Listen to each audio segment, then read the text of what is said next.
ভাগ্য বিড়ম্বনার কয়েকটি কারণ রয়েছে। আমরা আমাদের ভাগ্যকে নিজেরাই দুর্ভাগ্যে পরিণত করতে পারি বা করে থাকি।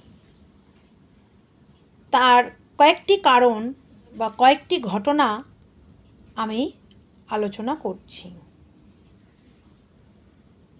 আমরা রাত্রিবেলায় যখন ঘুমাই তখন দক্ষিণ দিকে মাথা দিয়ে ঘুমাই। এইটা কখনোই আমাদের করা উচিত নয়। আমরা শনি মঙ্গলবার করে চুল কাটি এবং চুল কাটার পরে আমরা বাড়িতে এসে বিছানায় বসি, সেটা কখনোই করবেন না।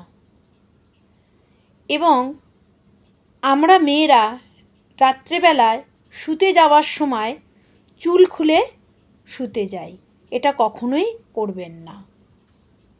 আমরা যখন খাবার খাই তখন খাবার থালায় আমরা হাত ধুয়ে উঠে পড়ি, এটা কখনোই করবেন না।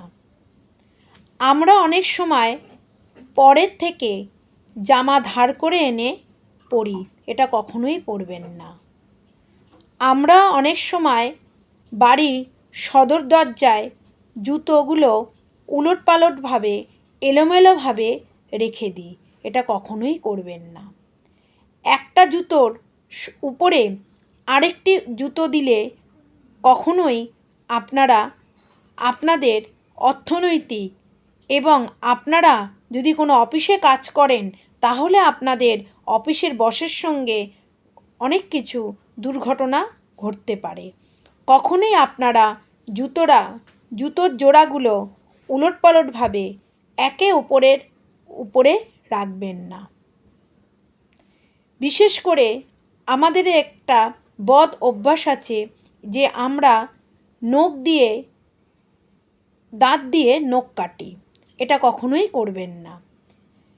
এবং অনেক সময় আমরা যখন ঝাড়ু দিই তখন ঝাড়ুটা আমরা বাড়ির ঠিক বেরোনোর জায়গায় ঝাঁটাগুলো রেখে দিই, এটা কখনোই করবেন না।